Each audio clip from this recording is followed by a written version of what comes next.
La relation entre la Russie et l'Ukraine est une tapisserie complexe tissée de siècles d'histoire commune et de conflits. Ces deux nations, liées par la géographie, se retrouvent enfermées dans une lutte aux racines historiques profondes. Du berceau commun de la Rousse de Kiev à l'ère post-soviétique, leur récit est fait à la fois de liens et de conflits. Cet essai explore les origines historiques et l'évolution des tensions entre ces deux nations. En comprenant le contexte historique, nous pouvons mieux saisir les complexités de la situation actuelle. En fin de compte, l'examen du passé nous aide à comprendre les défis et les opportunités qui attendent la Russie et l'Ukraine. L'histoire de la Russie et de l'Ukraine commence avec la Russe de Kiev, un État slave oriental médiéval qui a prospéré du 9e au 13e siècle. Ce royaume, souvent considéré comme le berceau des deux nations, a joué un rôle crucial dans le développement de la région. Ce puissant royaume, centré sur l'Ukraine actuelle, a jeté les bases des deux nations, favorisant un héritage culturel et religieux commun. Les traditions et les coutumes de cette époque continuent d'influencer les cultures modernes de la Russie et de l'Ukraine. L'héritage de la Russe de Kiev est profondément lié à la foi chrétienne orthodoxe, qui s'est répandue dans toute la région. Les églises et les monastères construits à cette époque sont encore des symboles importants de la foi et de l'identité culturelle. Cependant, des conflits internes et des pressions externes ont conduit à sa fragmentation. Les luttes de pouvoir entre les princes locaux ont affaibli l'unité du royaume. L'invasion mongole au XIIIe siècle a brisé son unité politique. Les Mongols ont imposé leur domination, changeant à jamais le paysage politique de la région. Les principautés de Moscou et de Galicie-Volhynie sont devenues des acteurs majeurs, chacune prétendant être la véritable héritière de la Russe de Kiev. Ces rivalités ont façonné les dynamiques politiques et culturelles de l'Europe de l'Est. La division de la Russe de Kiev a eu de profondes implications, semant les graines d'identité nationale distinctes. Les différences culturelles et politiques ont commencé à se cristalliser. Cette histoire commune, marquée à la fois par l'unité et la division, allait continuer à façonner les relations entre la Russie et l'Ukraine pendant des siècles. Les échos de cette époque résonnent encore aujourd'hui dans les relations contemporaines entre les deux nations. Après l'effondrement de la Russe de Kiev, une civilisation médiévale prospère, les territoires de l'Ukraine actuelle sont devenus un champ de bataille pour des empires rivaux, chacun cherchant à étendre son influence. La République des deux nations, Pologne-Lituanie, le Tsarat de Russie et l'Empire ottoman se sont tous disputés le contrôle de la région, menant à des conflits incessants. Les Cosaques, une classe de guerriers farouchement indépendante, sont devenus une force puissante en Ukraine, jouant un rôle crucial dans la défense de leurs terres. Connus pour leurs compétences équestres et leurs prouesses militaires, ils étaient redoutés par leurs ennemis.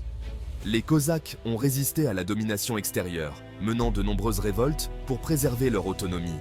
Le traité de Pereyaslav, en 1654, marque un tournant décisif dans l'histoire de l'Ukraine. Le hetmanat cosaque prétend allégeance au Tsarat de Russie, espérant obtenir protection et soutien. Alors que certains y voient une union volontaire et stratégique, d'autres y voient le début de la domination russe, marquant une perte progressive de l'autonomie ukrainienne. L'identité, la langue et les traditions ukrainiennes ont subi la pression des politiques impériales russes visant à l'assimilation, menaçant leur survie. Cette période a vu la montée du nationalisme ukrainien, une réponse à l'oppression croissante, alors que les intellectuels et les artistes cherchaient à préserver leur héritage culturel distinct en dépit des défis imposés par les autorités russes.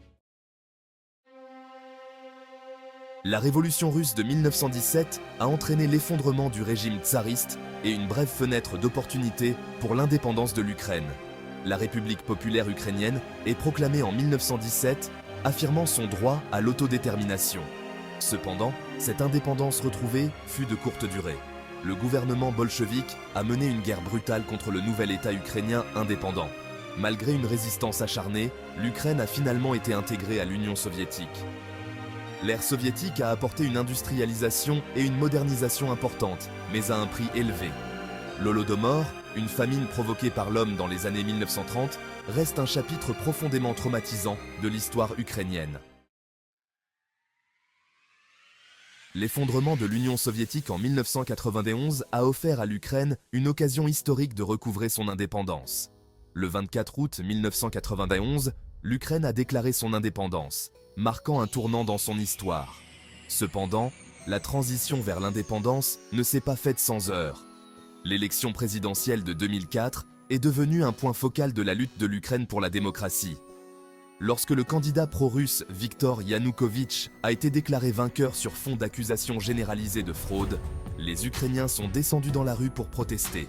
La révolution orange a été une puissante démonstration de la volonté du peuple ukrainien d'un avenir démocratique et européen. La révolution orange a provoqué une crise politique en Ukraine, conduisant à une nouvelle élection dont Viktor Yushchenko est sorti victorieux. Cependant, les tensions entre la Russie et l'Occident concernant l'orientation géopolitique de l'Ukraine n'ont pas disparu. En 2013, ces tensions ont éclaté lorsque le président Yanukovych a refusé de signer un accord d'association avec l'Union européenne. Cette décision a déclenché les manifestations d'Euromaïdan, alimentées par un désir de démocratie et de fin de la corruption. Les manifestations ont été réprimées brutalement, faisant plus de 100 morts parmi les manifestants. Au milieu de cette tourmente, la Russie a saisi l'occasion d'annexer la Crimée, un acte largement condamné par la communauté internationale. Après l'annexion de la Crimée en 2014, des séparatistes pro-russes du Donbass ont lancé une insurrection armée contre le gouvernement ukrainien. Le conflit dans le Donbass s'est rapidement transformé en une véritable guerre. La Russie a fourni un soutien militaire aux séparatistes, tandis que l'Ukraine luttait pour garder le contrôle. La guerre dans le Donbass a provoqué une crise humanitaire dévastatrice, faisant des milliers de morts parmi les civils et des millions de déplacés. Malgré de nombreuses tentatives de cesser le feu, le conflit reste non résolu. Il est devenu un conflit gelé, jetant une ombre sur les relations entre la Russie et l'Ukraine. La langue et l'identité sont depuis longtemps au cœur de la relation complexe entre la Russie et l'Ukraine. Pendant l'ère soviétique, la langue russe était promue, tandis que l'ukrainien était marginalisé. Depuis l'indépendance, l'Ukraine s'efforce de promouvoir l'usage de la langue ukrainienne.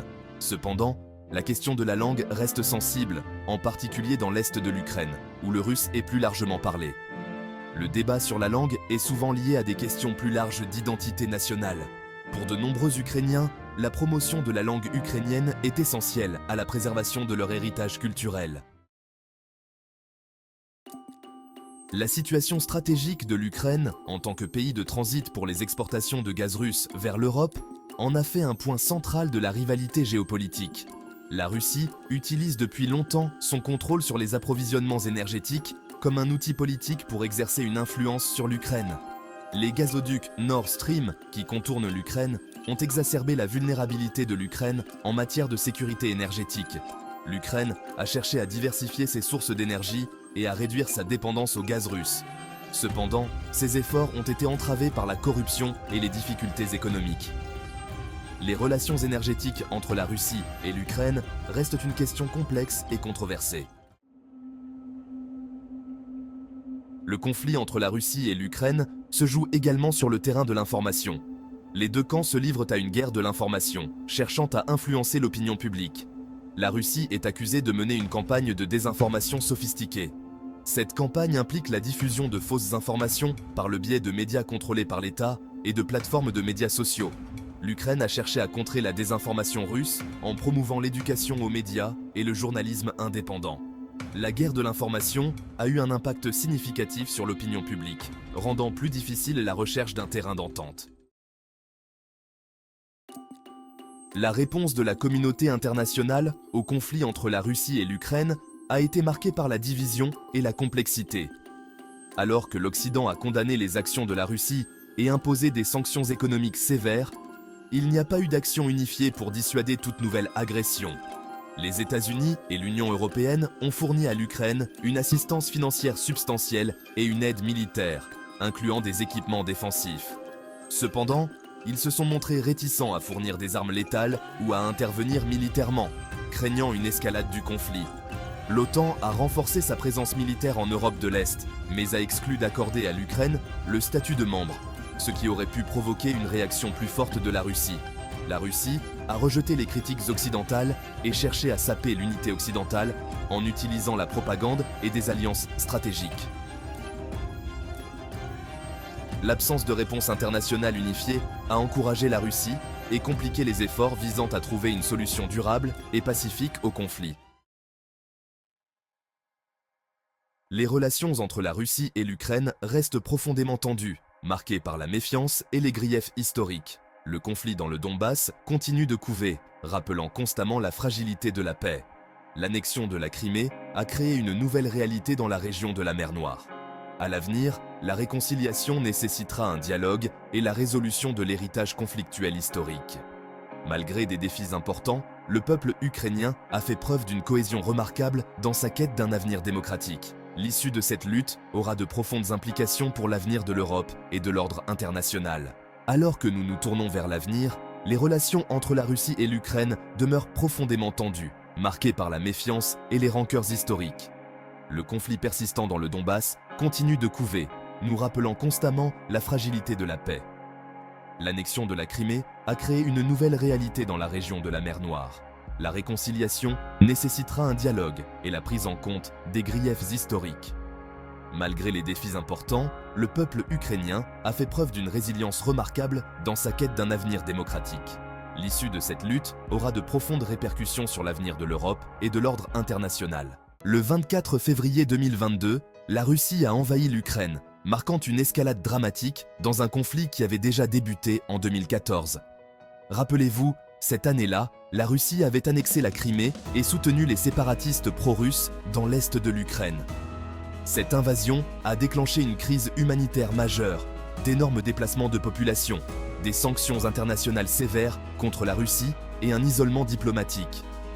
Officiellement, la Russie a présenté des objectifs de démilitarisation et de dénazification de l'Ukraine, ainsi que la protection des populations russophones du Donbass. Mais, pour de nombreux analystes, ce ne sont que des prétextes pour justifier des ambitions expansionnistes et impérialistes. Au début de l'invasion, les forces russes ont lancé des offensives rapides vers Kiev, Kharkiv et d'autres grandes villes ukrainiennes, accompagnées de bombardements intenses. Mais les forces ukrainiennes, soutenues par les armes et les renseignements des pays occidentaux, ont opposé une résistance farouche, ralentissant l'avancée russe.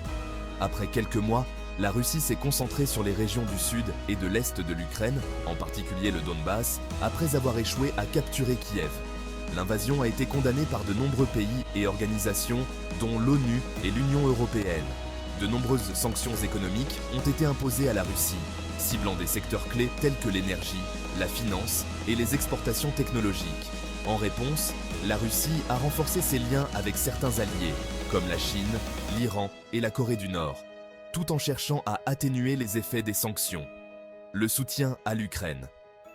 L'Ukraine, quant à elle, a reçu un soutien militaire, économique et humanitaire massif des États-Unis, de l'Union européenne et d'autres pays alliés.